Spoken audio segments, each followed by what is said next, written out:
നമസ്കാരം. 1199 മേടമാസം 1 പിറന്നാൽ ഈ നക്ഷത്രജാതകർക്ക് സൗഭാഗ്യസമ്പന്നതയാണ്. സകല ദുരിത ദുഃഖങ്ങളും മാറി ഈ നക്ഷത്രജാതകർ രക്ഷപ്പെടുക തന്നെ ചെയ്യും. ഭഗവാൻ ശ്രീകൃഷ്ണൻ്റെ അനുഗ്രഹം ഈ നക്ഷത്രജാതകരുടെ മേൽ ചൊരിയും. ആഗ്രഹിക്കുന്ന കാര്യങ്ങളൊക്കെ ഭഗവാൻ ഇവർക്ക് നടത്തിക്കൊടുക്കും. അത്രയേറെ സൗഭാഗ്യസമ്പന്നതയിലേക്കാണ് ഈ നക്ഷത്രജാതകർ പോകാൻ പോകുന്നത്. ഈ നക്ഷത്രജാതകർ ദൈവാധീനത്താൽ പ്രതിസന്ധികളെ മറികടക്കും. ഇവരുടെ ആഗ്രഹങ്ങൾ ഒക്കെ സാധിക്കും. ഈ നക്ഷത്രജാതകർ മാസത്തിൽ ഒരു തവണയെങ്കിലും ഗണപതി പ്രീതി നേടുക.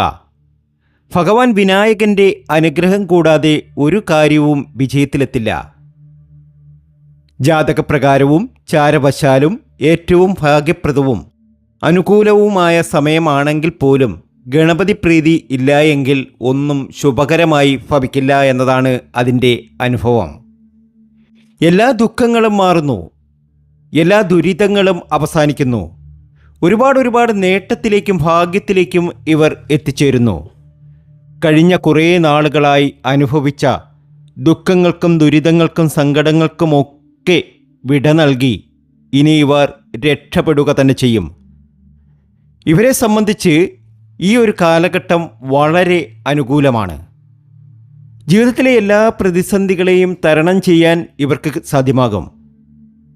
ഇവർ ആഗ്രഹിച്ച പോലെ ഒരുപാട് നേട്ടങ്ങൾ ഇവരുടെ ജീവിതത്തിൽ ഉണ്ടാക്കിയെടുക്കുവാൻ ഇവർക്ക് സാധ്യമാകും. അങ്ങനെ ഒരു ഭാഗ്യത്തിലേക്കാണ് ഈ നക്ഷത്രജാതകർ കടന്നെത്തിയിരിക്കുന്നത്. മേടമാസം 1-ാം തീയതി പുലരുമ്പോൾ വിഷ്ണു ക്ഷേത്രത്തിൽ ദർശനം നടത്തണം ഈ നക്ഷത്രജാതകർ. ഒപ്പം ഗണപതി പ്രീതി കൂടി നടത്തുക. മറ്റൊന്നുമല്ല, ഗണപതി ക്ഷേത്രത്തിൽ ദർശനം നടത്തുക, അവിടെ ഒരു തേങ്ങ ഉടയ്ക്കുക. വിഷുവിന് നിങ്ങൾ ഈ ഒരു കാര്യം ചെയ്തിരിക്കണം. ഈ നക്ഷത്രജാതകർ രക്ഷപ്പെടാൻ പോവുകയാണ്. ജീവിതത്തിലെ പ്രതിസന്ധികളൊക്കെ അവസാനിക്കാൻ പോവുകയാണ്. ഒരുപാട് ഉയർച്ചയിലേക്ക് എത്താൻ പോവുകയാണ്. ആ ഭാഗ്യശാലികളായ നക്ഷത്രജാതകരെയാണ് നമ്മൾ ഇന്നത്തെ വീഡിയോയിലൂടെ അറിയാൻ പോകുന്നത്. ഇവർക്കുണ്ടാകുന്ന വലിയ മാറ്റങ്ങൾ, ഇവർക്കുണ്ടാകുന്ന ധനപരമായിട്ടുള്ള നേട്ടങ്ങൾ തന്നെയാണ് എടുത്തു പറയേണ്ട കാര്യം. സമൃദ്ധിയിലേക്ക് പോകുന്നു. ഈ വിഷു ഒന്ന് കഴിയുമ്പോൾ, മേടം ഒന്ന് പിറക്കുമ്പോൾ ഈ നക്ഷത്രജാതകർ അതീവ സമ്പന്നതയിലേക്കെത്തും. ചിട്ടിയൊക്കെ അടിക്കാനുണ്ടെങ്കിൽ ചിട്ടിയൊക്കെ അടിക്കും. വിദേശ രാജ്യത്തൊക്കെ പോകാൻ ആഗ്രഹിച്ചിരിക്കുന്നവരാണ് എങ്കിൽ വിദേശ രാജ്യത്ത് പോകുവാൻ സാധിക്കും. ഞാൻ ചുരുക്കി പറഞ്ഞാൽ ഈ നക്ഷത്രജാതകർ എന്തു വിചാരിക്കുന്നുവോ അതൊക്കെ നേടിയെടുക്കുവാൻ ഈ ഭാഗ്യശാലികളായ നക്ഷത്രജാതകർക്ക് ഇനി സാധ്യമാകും. ആ നക്ഷത്രജാതകരെ പരിചയപ്പെടുത്തുന്നതിന് മുമ്പ് എന്നത്തെയും പോലെ ഇന്നും നിങ്ങളിൽ നിന്നും ആ വിലപ്പെട്ട ലൈക്ക് പ്രതീക്ഷിക്കുന്നു. എൻ്റെ ഉപാസനാമൂർത്തിയായ മുത്തുമാരിയമ്മയ്ക്ക് ശർക്കര പായസം നേതിച്ച് പൂജകൾ അർപ്പിക്കുന്ന വെള്ളി ചൊവ്വ ദിനങ്ങളിൽ നിങ്ങൾക്കും നിങ്ങളുടെ കുടുംബാംഗങ്ങൾക്കും വേണ്ടി പ്രാർത്ഥിക്കുന്നതാണ്, പൂജകൾ ചെയ്യുന്നതാണ്. നിങ്ങൾ ചെയ്യേണ്ടത് ഇത്രമാത്രം: നിങ്ങളുടെ പേരും ജന്മനക്ഷത്രവും കമൻറ്റ് ബോക്സിൽ ഒന്ന് കുറിച്ചേക്കുക. നിങ്ങൾക്ക് വേണ്ടി പ്രാർത്ഥിക്കും. അത് നിങ്ങളുടെ ജീവിതത്തിൽ വലിയ മാറ്റങ്ങൾക്ക് കാരണമാകും. വിഷുദിനത്തിൽ പ്രത്യേക പൂജയുമുണ്ട്, അതിലും നിങ്ങളെ പങ്കെടുപ്പിക്കും. നിങ്ങൾ ചെയ്യേണ്ടത് ഇത്രമാത്രം: നിങ്ങളുടെ പേരും ജന്മനക്ഷത്രവും കമൻറ്റ് ബോക്സിൽ ഒന്ന് കുറിച്ചേക്കുക. ഭഗവാൻ വിനായകൻ്റെ അനുഗ്രഹം കൂടാതെ ഒരു കാര്യവും വിജയത്തിൽ എത്തില്ല എന്ന് ഞാൻ പറഞ്ഞു. അപ്പോൾ നിങ്ങൾ തീർച്ചയായും വിഷുവിൻ്റെ അന്ന് ക്ഷേത്രദർശനം നടത്തണം. വിനായക ക്ഷേത്രത്തിൽ കൂടി ദർശനം നടത്തുക. അവിടെ നിങ്ങളെ അനുഗ്രഹിക്കാൻ വിനായകനുണ്ടാകും. നിങ്ങളുടെ ജീവിതത്തിൽ വലിയ മാറ്റങ്ങൾ വന്നു ചേരുവാൻ ഈ ഒരു ദർശനം മതിയാകും. തീർച്ചയായും നിങ്ങൾ രക്ഷപ്പെടും. വിഷ്ണു ഭഗവാന് ഒപ്പം വിനായകനെയും ദർശനം നടത്തി പ്രാർത്ഥന നടത്തുക ഈ നക്ഷത്രജാതകർ. എല്ലാ രീതിയിലും സമൃദ്ധിയാണ്. ഒത്തിരി നേട്ടമാണ് ഇവർക്ക് വന്നു ചേരാൻ പോകുന്നത്. 1199 മേടമാസം 1-ാം തീയതി മുതൽ ജീവിതത്തിലെ എല്ലാ മേഖലകളിലും വിജയിക്കുന്ന, ഭാഗ്യങ്ങൾ ഒരുപാട് നേടിയെടുക്കാൻ കഴിയുന്ന ആ ഭാഗ്യശാലികളായ നക്ഷത്രജാതകരിൽ ആദ്യത്തെ 3 നക്ഷത്രജാതകർ അശ്വതിയും ഭരണിയും കാർത്തികയുമാണ്. ഇവരുടെ സകല സങ്കടങ്ങളും മാറിക്കിട്ടും. ആഗ്രഹിക്കുന്ന കാര്യങ്ങളൊക്കെ ഇവർക്ക് നേടിയെടുക്കുവാൻ സാധിക്കും. ഇവരുടെ ജീവിതത്തിൽ ഇവർ എന്താണോ ആഗ്രഹിക്കുന്നത് അതൊക്കെ ഇവർക്ക് നേടിയെടുക്കുവാൻ സാധിക്കും. ഇനി തുടർച്ചയായുള്ള ധനലാഭം ഇവരുടെ മാത്രം പ്രത്യേകതയാണ്. എങ്ങും നിൽക്കില്ല. ധാരാളം ധനം വന്നുകൊണ്ടേയിരിക്കും.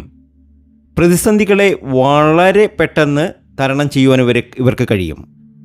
എന്ത് പ്രതിസന്ധി വന്നാലും വിനായക ക്ഷേത്രത്തിൽ ദർശനം നടത്തുക, വിഷ്ണുദേവൻ്റെ അരികെയും ദർശനം നടത്തുക. അവിടെ പോയി പ്രാർത്ഥിച്ചാൽ മാത്രം മതി, ഇവരുടെ സകല സങ്കടങ്ങളും മാറിക്കിട്ടും. ഒപ്പം സുബ്രഹ്മണ്യസ്വാമി ക്ഷേത്രത്തിലും ദർശനം നടത്തണം.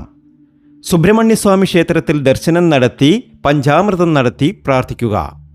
തീർച്ചയായും നിങ്ങളുടെ ജീവിതത്തിൽ വലിയ വലിയ നേട്ടങ്ങൾ വന്നു ചേരും. ആഗ്രഹങ്ങളൊക്കെ സാധിക്കും. നിങ്ങൾ എന്താണോ ആഗ്രഹിക്കുന്നത് അക്കാര്യങ്ങളൊക്കെ നിങ്ങൾക്ക് ഇനി നേടിയെടുക്കുവാൻ സാധിക്കും. അത്രയേറെ ഭാഗ്യത്തിലേക്കാണ് ഈ നക്ഷത്ര ജാതകർ എത്തിയിരിക്കുന്നത്. കഴിഞ്ഞ കുറേ നാളുകളായി ഇവരെ സംബന്ധിച്ച് ഒരുപാട് പ്രശ്നങ്ങളായിരുന്നു. ഇവർ അനുഭവിക്കാത്തതായി ഒന്നുമില്ല, നാണം കെടാത്ത ഭാഗങ്ങളില്ല. എല്ലാ തലത്തിലും എല്ലാ രീതിയിലും ഒരുപാട് ബുദ്ധിമുട്ടുകളും സങ്കടങ്ങളും അനുഭവിച്ചവരാണ് അശ്വതിയും ഭരണിയും കാർത്തികയും. അതുപോലെ തന്നെ മകയിര നക്ഷത്രം. ഇവർക്കും ദുഃഖ ദുരിത സങ്കടങ്ങൾ തന്നെയായിരുന്നു. ആരൊക്കെ എന്തൊക്കെ പറഞ്ഞാലും ഈ നക്ഷത്ര ജാതകർ ഒരുപാട് അനുഭവിക്കുക തന്നെ ചെയ്തു. ഇനി ദുഃഖങ്ങളൊക്കെ മാറി ഒരുപാട് നേട്ടത്തിലേക്കും ഭാഗ്യത്തിലേക്കും ഇവർ എത്തും. അതിന് യാതൊരു സംശയവും വേണ്ട. ഇവർ രക്ഷപ്പെടുക തന്നെ ചെയ്യും. മകയിര നക്ഷത്ര ജാതകർക്ക് ലോട്ടറി ഭാഗ്യം കാണുന്നു, വാഹന ഭാഗ്യം കാണുന്നു, വാഹന യോഗം കാണുന്നു, ധനലാഭം വന്നു ചേരുന്നു. എല്ലാ രീതിയിലും നേട്ടങ്ങൾ ഒരുപാട് വന്നു ചേരും. ഇവർ രക്ഷപ്പെടുക തന്നെ ചെയ്യും. ജീവിതത്തിലെ എല്ലാ പ്രതിസന്ധികളെയും മാറ്റിമറിച്ചുകൊണ്ട് ഇവർ രക്ഷപ്പെടും. ഉറപ്പായും രക്ഷപ്പെട്ടിരിക്കും. ഉറപ്പാണ്, അക്കാര്യത്തിൽ യാതൊരു സംശയവുമില്ല. അടുത്ത നക്ഷത്രം തിരുവാതിരയാണ്. തിരുവാതിര നക്ഷത്ര ജാതകർക്കും ഇത് സൗഭാഗ്യ സമ്പന്നതയുടെ സമയമാണ്. ആഗ്രഹങ്ങളൊക്കെ നടക്കുന്ന സമയം. ജീവിതത്തിലെ ക്ലേശങ്ങളൊക്കെ മാറി ഈ നക്ഷത്ര ജാതകരും രക്ഷപ്പെടുക തന്നെ ചെയ്യും. നിങ്ങൾ എന്താണോ ഉദ്ദേശിക്കുന്നത് അതൊക്കെ നിങ്ങളുടെ ജീവിതത്തിൽ നടന്നിരിക്കും, ഉറപ്പാണ്. പുണർതം നക്ഷത്ര ജാതകർക്കും സമ്പൽ സമൃദ്ധിയാണ് ഫലം. പുണർതം നക്ഷത്ര ജാതകർ ദേവീക്ഷേത്രത്തിലൊക്കെ ദർശനം നടത്തണം. ദേവീക്ഷേത്രത്തിൽ ദർശനം നടത്തി പ്രാർത്ഥനയൊക്കെ നടത്തി മുന്നോട്ട് പോവുകയാണ് എങ്കിൽ പുണർതം നക്ഷത്ര ജാതകരുടെ ജീവിതത്തിൽ അത്ഭുതങ്ങൾ തന്നെ സംഭവിക്കും. ഒരു വലിയ മാറ്റമാണ് ഇവർക്ക് വന്നു ചേരാൻ പോകുന്നത്. ജീവിതത്തിലെ എല്ലാ ക്ലേശങ്ങളും മാറി, എല്ലാ സങ്കടങ്ങളും മാറി ഇവർ രക്ഷപ്പെടുക തന്നെ ചെയ്യും. പുണർതം നക്ഷത്ര ജാതകർ ഉറപ്പാണ്. ശിവപാർവതി ക്ഷേത്രത്തിൽ ദർശനം നടത്തി പ്രാർത്ഥന നടത്തുക. അവിടെ നിങ്ങളാൽ കഴിയുന്ന വഴിപാടുകളൊക്കെ ചെയ്ത് മുന്നോട്ട് പോവുക. ഒരുപാട് സൗഭാഗ്യങ്ങൾ വന്നു ചേരും. ഒരുപാട് നേട്ടങ്ങൾ നിങ്ങളെ തേടിയെത്തും. അടുത്ത നക്ഷത്രം ആയില്യമാണ്. ദുഃഖ ദുരിത സങ്കടങ്ങൾ തന്നെയായിരുന്നു ആയില്യ നക്ഷത്ര ജാതകർക്ക്. ഇവർ അനുഭവിക്കാത്തതായി ഇനി ഒന്നുമില്ല. ജീവിതത്തിൽ ഒരുപാട് ക്ലേശങ്ങൾ അനുഭവിച്ച നക്ഷത്രം. കഴിഞ്ഞ 1.5 വർഷക്കാലമായി ചില ഗ്രഹസ്ഥിതികൾ കാരണം ഇവർക്ക് ഒരുപാട് ദോഷഫലങ്ങളായിരുന്നു. ആ ദോഷങ്ങളൊക്കെ മാറി ഇവർ രക്ഷപ്പെടാൻ പോവുകയാണ്. ശത്രുദോഷങ്ങളൊക്കെ മാറിക്കിട്ടും. ആയില്യ നക്ഷത്ര ജാതകർക്ക് ഇത് ജയിക്കുവാനുള്ള ഒരു അവസരമാണ്. ഇവർ ആഗ്രഹിക്കുന്ന കാര്യങ്ങളൊക്കെ ഇവർക്ക് നേടിയെടുക്കുവാൻ സാധിക്കും. സർപ്പക്കാവിൽ ദർശനം നടത്തണം. പുള്ളുവൻ പാട്ട് പാടിക്കണം. ഈ മേടമാസം 1-ാം തീയതി ഇവർ വിഷ്ണു ക്ഷേത്രത്തിൽ ദർശനം നടത്തണം. ഒപ്പം ഗണപതി ക്ഷേത്രത്തിലും ദർശനം നടത്തണം. അടുത്ത നക്ഷത്രം അത്തമാണ്. അത്തം നക്ഷത്ര ജാതകരെ സംബന്ധിച്ച് ഒരുപാട് ഉയർച്ചയാണ് ഇനി വന്നു ചേരാൻ പോകുന്നത്. ജീവിതത്തിലെ എല്ലാ പ്രതിസന്ധികളും, എല്ലാ സങ്കടങ്ങളും, എല്ലാ ദുഃഖങ്ങളും മാറി ഒരുപാട് നേട്ടത്തിലേക്ക് ഇവർ പോകും. സന്താനഭാഗ്യം വന്നു ചേരും. അതുപോലെ തന്നെ മക്കളെക്കൊണ്ട് സൗഭാഗ്യങ്ങൾ അനുഭവിക്കുവാനുള്ള യോഗം വന്നു ചേരും. ഒരു ജോലി അല്ലെങ്കിൽ ഒരു പ്രമോഷൻ, ഇതിനൊക്കെ അർഹത ഇവർക്ക് ഈ സമയമുണ്ട്. ശത്രുശല്യമുണ്ട്, അതൊക്കെ മാറിക്കിട്ടും. ഒരുപാട് നേട്ടത്തിലേക്ക് ഇവർ പോകും, ഉറപ്പാണ്. ജ്യോതിഷ സംബന്ധമായ നിങ്ങളുടെ പ്രശ്ന പരിഹാരങ്ങൾക്ക് നമ്മുടെ ഈ വാട്സാപ്പ് നമ്പറിൽ നിങ്ങൾക്ക് ബന്ധപ്പെടാവുന്നതാണ്. മറുപടി തരുന്നതാണ്. അതുപോലെ ചിത്തിര നക്ഷത്രം. ചിത്തിര നക്ഷത്ര ജാതകർക്കും സൗഭാഗ്യ സമ്പന്നതയിലേക്ക് കടക്കുവാനുള്ള സമയമാണ്. ജീവിതത്തിലെ ദുരിതങ്ങളും ദുഃഖങ്ങളും ആവോളം അനുഭവിച്ച ചിത്തിര നക്ഷത്ര ജാതകർക്ക് ഇനി സൗഭാഗ്യ സമ്പന്നതയിലെത്തും. ശ്രീകൃഷ്ണസ്വാമി ക്ഷേത്രത്തിൽ ദർശനം നടത്തണം. അവിടെ പാൽപ്പായസം നടത്തണം. ഭാഗ്യസൂക്ത പുഷ്പാഞ്ജലി നടത്തുക. മുന്നോട്ട് പോവുക. വിജയിക്കുക തന്നെ ചെയ്യും. അടുത്ത നക്ഷത്രം അനിഴമാണ്.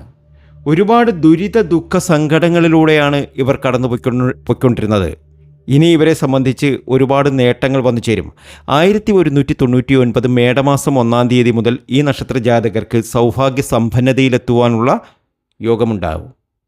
ഭൈരവ ക്ഷേത്രത്തിലൊക്കെ ദർശനം നടത്തുക, അല്ലെങ്കിൽ ഭൈരവൻ്റെ ആരാധനയുള്ള ക്ഷേത്രത്തിൽ ദർശനം നടത്തി അവിടെ കുരുമുളക് ദീപമൊക്കെ കത്തിച്ച് മുന്നോട്ട് പോവുക, രക്ഷപ്പെടും. അടുത്ത നക്ഷത്രം പൂരാടമാണ്. ദുഃഖങ്ങളും ദുരിതങ്ങളും തടസ്സങ്ങളും മാത്രമായിരുന്നു പൂരാട നക്ഷത്ര ജാതകർക്ക് കഴിഞ്ഞ കുറേ നാളുകളായിട്ടുണ്ടായിരുന്നത്. മേടസംക്രമ ഫലം അനുസരിച്ച് പൂരാടം നക്ഷത്ര ജാതകർക്ക് ഒരു പുതിയ വഴിത്തിരിവുണ്ടാവുകയാണ്. ജീവിതത്തിലെ എല്ലാ കഷ്ടതകളും മാറി ഒരുപാട് നേട്ടത്തിലേക്കും ഭാഗ്യത്തിലേക്കും ഇവർ എത്താൻ പോവുകയാണ്. ഇവർ ആഗ്രഹിച്ച കാര്യങ്ങളൊക്കെ ഇവരുടെ ജീവിതത്തിൽ ഇനി നടക്കും. ആഗ്രഹിച്ച രീതിയിലുള്ള ഒരു ഉയർച്ച ഇവർക്ക് വന്നു ചേരും. ഉറപ്പായും ഇവർ രക്ഷപ്പെടുക തന്നെ ചെയ്യും. ശ്രീകൃഷ്ണസ്വാമി ക്ഷേത്രത്തിൽ ദർശനം നടത്തുക, കഴിയുമെങ്കിൽ തിരുപ്പതിയിലൊക്കെ പോയി ദർശനം നടത്തുന്നത് ഇവർക്ക് ഒരുപാട് ധനം വന്നു ചേരുവാൻ കാരണമാകും.